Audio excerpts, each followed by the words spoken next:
Kritikan kami sebenarnya hanya pada satu hal, yaitu tentang asy'ara itu diartikan sebagai pemusik. Hasan bin Thabit diklaim sebagai sahabat yang menjadi musisinya Nabi. Video kami dari awal bukan soal hukum musik. Mari kita fokus ke inti kritiknya, kita abaikan hal-hal yang di luar itu, kita bahas di sini sesuatu yang memang bisa didekati dengan pendekatan ilmu. Kata beliau barusan bahwasannya inti kritik yang diajukan adalah persoalan penerjemahan. Kata syu'ara menjadi musisi atau menjadi musik. Ada sebuah kitab atau buku yang dalam pengantarnya itu di sana dikatakan terkadang sebagian orang salah paham bahwasannya kalimat musik itu yang dimaksud adalah suara yang keluar daripada alat-alat musik. Pemahaman salah seperti ini mengantarkan kepada kesimpulan yang keliru di dalam mentafsirkan kata musik yang ada di dalam perkataannya Imam Az-Zahabi. Lalu penulis mengatakan, maka kami di sini berusaha mengkaji dan merujuk kitab-kitab sastra yang dia itu membahas topik ini. Hanya saja kami terdesak untuk mengkaji kitab-kitab tersebut agar bisa membuktikan kepada para pembaca yang budiman bahwasannya perkataan musik menurut para sastrawan itu dipakai untuk senandung yang diciptakan oleh manusia dengan suara alaminya. Jadi menurut para sastrawan, istilah musik atau kata musik itu dia tidak dimaksudkan suara yang muncul dari alat-alat musik. Di awal-awal untuk menguatkan pernyataan ini, penulis mengutip perkataannya Al-Imam Ibnu Qayyim, yang mana beliau mengatakan orang-orang yang mengetahui tentang kehidupan salaf, bahwasanya mereka saat membaca Al-Quran itu terlepas dari makomat-makomat. Makomat itu maksudnya senandung musik yang coba diterapkan terhadap bacaan Al-Quran. Oleh karena itu, di sini beliau memberikan pentafsiran bahwasannya musik itu adalah irama dan teknik pemokalan yang berdasarkan terhadap irama-irama yang teratur. Ini sudah cukup jelas ya, bahwasannya dengan dilalah alfaz saja sudah bisa diterjemahkan dengan musisi atau dengan musik. Sebab sebagaimana di Wikipedia juga dikatakan bahwasanya pemusik, musikus atau musisi adalah orang yang memainkan alat musik seperti gitar atau piano atau orang yang menyanyi. Tetapi tahu enggak kitab yang saya baca itu, yaitu dari kitab Ar-Raddu 'alal Qardawi wal Judai. Sebetulnya kan kitab ini juga kitab yang dikutip oleh Ustadz Mupri saat beliau menukil ijma'. Akan tetapi yang jadi persoalan, kenapa beliau tidak mengutip ya istilah musik di sini, padahal kan jelas di sini. Kenapa beliau melewatkan? Kalau misalnya benar, fokus kritiknya beliau itu terhadap salahnya penerjemahan gitu atau kelirunya penerjemahan. Oke, itu masalah pertama yang ingin dikomentari. Masalah yang kedua, Buku. Dan ternyata buku sejarah yang antum jadikan referensi ini dikomentari oleh para ulama sebagai buku sejarah yang banyak kebohongan, yang di dalamnya dicampur dengan khurafat-khurafat dan mitos yang tidak ada dasarnya sama sekali. Bahkan disebutkan oleh para ulama bahwa orang ini punya kecenderungan kepada Syiah. Maka Ustadz, please, mohon, cek lagi referensi antum. sekedar untuk wawasan saja. Buku sejarah yang ditulis pada abad-abad itu, ya termasuk Mas Udi, dia itu ditulis dalam bentuk sejarah naratif. Jadi penulisannya itu mirip dengan cara penulisan ilmu hadis. Ulama-ulama pada saat itu lebih fokus terhadap periwayatan. Oleh karena itu saat keadaan berubah, apalagi setelah datangnya Ibnu Khaldun, di mana penulisan sejarah itu berubah menjadi yang sifatnya kritis, banyak dikomentari kitab-kitab sejarah itu yang itu mengandung hurafat-hurafat dan sebagainya. Dan juga apakah karena hanya penulisnya seorang Syiah kita harus menjauhi kitab tersebut? Tidak demikian juga, bahkan bagi orang yang dia itu sudah memiliki kapasitas untuk membaca kitab-kitab tersebut, ya monggo. Kalau misalnya kita mau objektif juga, di dalam kitab Ar-Radd 'alal Qardawi wal Judai, di sana juga penulis itu banyak sekali mengutip yang terkait dengan persoalan sastra dari kitab-kitabnya Abu Hayyan atau Tauhidi. Padahal kan beliau itu menurut Az-Zahabi atau Ibnu Jauzi, beliau itu adalah seorang jindik. Beliau itu seorang filsuf yang mutasawwif katanya. Ala kulli hal, ya tidak jadi persoalan. Buktinya mereka juga mengutip ya tentang hal-hal yang berkaitan dengan makna musik seperti yang saya baca tadi. Terus di dalam ilmu hadis pasti tahulah ada standar-standar di mana kita itu bisa menerima dari rawi-rawi Syiah. Di dalam Sahih Al-Bukhari saja ada ditemukan beberapa perawi-perawi yang dia itu akidahnya Syiah.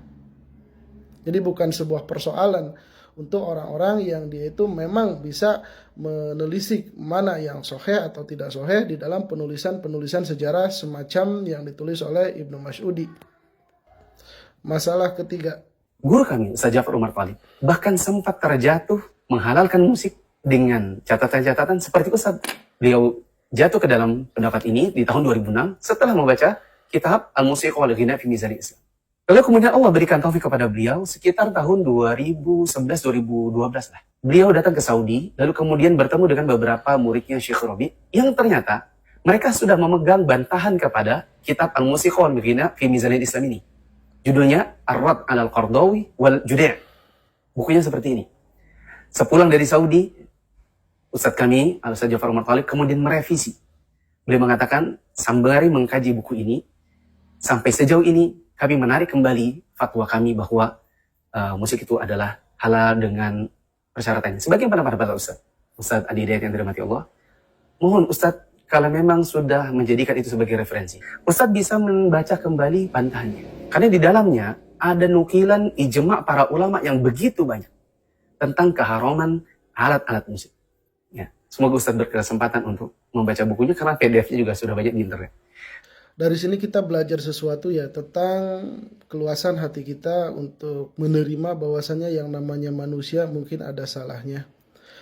Terkait dengan gurunya beliau, tadi beralih fatwa, kalau misalnya memang benar fatwa, al-ijtihad la yunqadu bil ijtihad. Pernyataan beliau sebelumnya itu tidak dianggap salah karena hasil daripada pemahaman beliau sesuai dengan ilmunya pada saat itu. Lalu kemudian ketika dapat pencerahan lagi dari kitab-kitab yang lainnya atau argumentasi yang lebih kuat, lalu beliau merubah fatwanya, yaitu ijtihad yang baru, yang kedua-duanya sama-sama benar.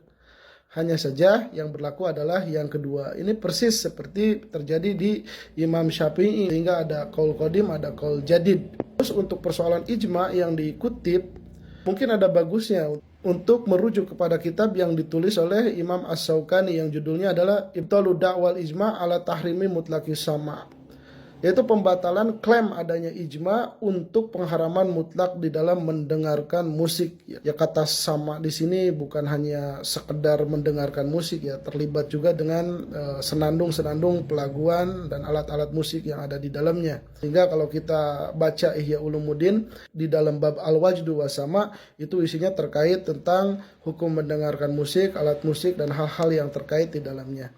Nah, kembali di dalam kitab tersebut, ijma itu tidak bulat. Sebagian ulama yang lain mengatakan ijma itu dilalahnya Joni, atau bisa jadi secara pengisbatannya dia itu Joni, tidak qot'i. Oleh karenanya ulama berbeda pendapat tentang persoalan ijma, ya, kecuali ijma yang benar-benar dia itu dibarengi dengan kemutawatiran. Maka di sini sepakat bahwa orang yang dia itu bertentangan dengan ijma hukumnya kafir. Bahkan di sini Imam Syaukani mengatakan sebaliknya, ada sebagian ulama yang lain yang mereka itu mengijmakan secara mutlak pembolehan mendengarkan musik. Dan beliau mentarjih hal tersebut. Tetapi kendati demikian, beliau setelah menceritakan tentang mana masalah hukum, dan beliau mengatakan wal mu'minuna waqafuna inda syubuhat kama sabata dzalika fi sahih anhu sallallahu alaihi wasallam faman tarakal mustabihat faqad istabro'a li irdihi wa dinihi wa man hama haulal hima yushaku ayyaqafih. Katanya Imam Syaukani, orang beriman mereka itu menahan diri di saat menemukan syubhat-syubhat. Jadi di dalam situasi ini yang namanya hukum mendengarkan musik dengan pengertian yang tadi, dia itu syubhat. Tetapi syubhat di sini maksudnya adalah tentang ketidakpastian hukum. Karena di dalam Islam itu halal itu pasti, haram itu pasti. Sesuatu yang tidak jelas haramnya, tidak jelas halalnya, maka dia kategorinya syubhat. Seperti misalnya ya tentang hukum musik ini. Ada ulama yang membolehkan mutlak, ada ulama yang tidak membolehkan mutlak. Akhirnya kita bingung nih. Maka sebagai seorang mukmin kita gimana ngambil sikap? Ya dia menahan diri untuk tidak terjerumus ke dalamnya. Karena kenapa demikian? Orang yang dia itu bermain di sekitar gembalaan, maka dia akan terjerembab ke sana. Jadi jelas ya di sini, dia adalah sebuah sikap hukum akan kehati-hatian. Jika kita tahu perbedaan pendapat di baliknya, maka saat ada orang yang dia itu mengharamkan, ya kita tetap menghargai. Bahkan kita yang mungkin cenderung ke yang membolehkan, memakruhkan dengan alasan al-khuruj minal hilaf mustahabun. Keluar daripada perbedaan itu adalah dianjurkan. Kalau misalnya yang membolehkan, ya tentu saja dia itu tidak terjerembab di dalam kebolehan tersebut. Kenapa demikian? Bisa jadi sesuatu yang dibolehkan itu malah mengantarkan kepada keharaman. Karena lil wasail hukmul maqasid. Karena hukum perantara dia bisa mendapatkan hukum maksud. Apabila bermain musik mengantarkan kepada hal-hal yang mengharamkan, ya jelas di sini main musik itu haram. Jadi yang ingin saya tekankan di sini bahwasanya syubhat-syubhat di sini itu bukan kamu mengklaim orang lain ustadz syubhat, perkataan syubhat dan yang lainnya. Tidak seperti itu. Mudah-mudahan setelah memahami hal ini ya kita di sini meskipun persoalan musik ini sudah dibahas dari ulama-ulama yang dulu, tetapi yang hilang sekarang itu adalah bagaimana cara kita mensikapi perbedaan. Di sini kita melihat ya bagusnya bagaimana kita bersikap di dalam situasi-situasi yang diperdebatkan oleh para ulama. Masalah berikutnya. Tanda tanya besar yang ketiga. Saya sempat mendapati Ustadz mengatakan, iya ini kan ada dalam Bukhari. Oh, tapi antum cek dulu. Itu kan hadisnya mu'allaq. Untuk persoalan hadis mu'allaq yang dimaksudkan di sana, mungkin ada bagusnya untuk membaca kitab Tahqiqul Arib bin Sob ibni Hajim fi mas'alatil gina wal musiki wa alatit tarab. Ini kitab yang bagus ya, yang membahas tentang sikap Ibnu Hajam di dalam persoalan musik. Dan di sana dibahas diskusinya panjang tentang hadis tersebut karena Ibnu Hajam termasuk orang yang menganggap itu mu'allaq. Bagaimana argumentasi beliau dan perdebatan-perdebatan yang ada di dalamnya. Cek sajalah di sini. Dan akhir kesimpulan dari kitab ini ya tetap toleran terhadap adanya perbedaan pendapat tentang masalah musik ini. Terus mungkin ada yang mengatakan, ngapain ngutip Ibnu Hajam? Ibnu Hajam kan dia itu mazhab Johiri. Jangan gitu pula. Ibnu Hajam kan masih ulama kita juga. Ulama kita itu maksudnya semua ulama yang mereka itu mengkontribusikan diri untuk menyingkap hukum-hukum Allah. Itu namanya ulama kita. Kalau kita memang percaya kepada salah satunya, itu boleh diikuti. Adapun Ibnu Hajam, karena beliau itu mazhab yang tidak tercatat riwayat-riwayat ulama-ulamanya, oleh karena itu tidak bisa dijadikan standar hukum seperti halnya mazhab yang 4. Akan tetapi seperti di dalam kitab Al-Fiqhul Islam wa Adilatu karyanya Wahbah Juwaili, jika di dalam 4 mazhab tidak ada rujukan, maka diperkenankan untuk merujuk pendapat-pendapat ulama mazhab yang dia itu tidak mudawan. Daud Al-Johiri yang dia itu perumus mazhab Johiri dan Ibnu Hajam yang merupakan ashabnya boleh juga untuk dirujuk. Itu ya yang dimaksud dengan ulama kita. Ulama kita itu bukan hanya yang kita sukai aja. Masalah berikutnya. Kita sama-sama tahu Ustaz, insya Allah antum tahu, saya tahu. Ada yang namanya makna lughawi, ada yang namanya makna syar'i. Ketika ada satu hal, lalu kemudian kita dihadapkan pada makna lughawi dan makna syar'i. Kita mau cari hukum, mana yang dikedepankan? Makna syar'i. Untuk pernyataan tadi, kita paparkan lebih luas. Kita bisa menemukannya di dalam kitab-kitab Qawaidul Fiqhiyah, di bawah persoalan al-adat muhakamah. Di sana ada persoalan tentang apabila berselisih antara uraf dan syar'i.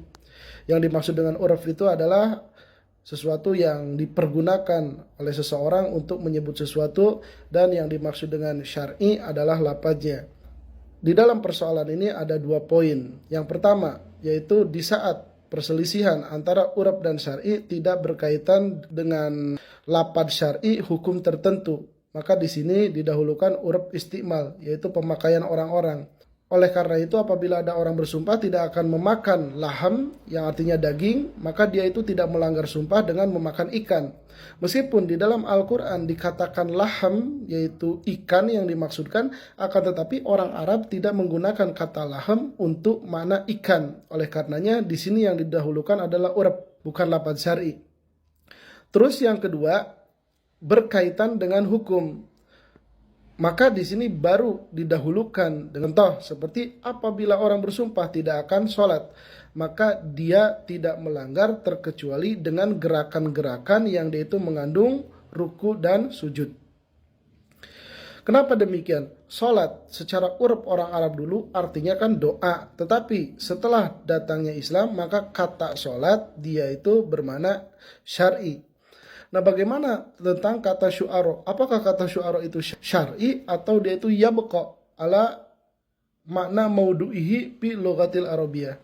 Kalau saya lihat ya kata syu'ara tidak termasuk di dalam kedua persoalan ini. Sebuah lafaz itu tetap pada hakikatnya kalau tidak ada qarinah. Nah, kata syu'ara di dalam Al-Quran itu tidak ada indikasi-indikasi bahwasannya dia itu menjadi majaz. Maksudnya majaz lugawi gitu. Akan tetapi dia tetap kepada arti yang sebenarnya, yaitu penyair, yang kalau kita tarik dengan pembahasan di awal boleh diterjemahkan dengan musisi. Akan tetapi yang menerjemahkan di sini tentu saja orang yang mengerti tentang reasoningnya ya. Adapun orang-orang yang percaya pada orang yang menerjemahkan seperti itu ya boleh-boleh saja.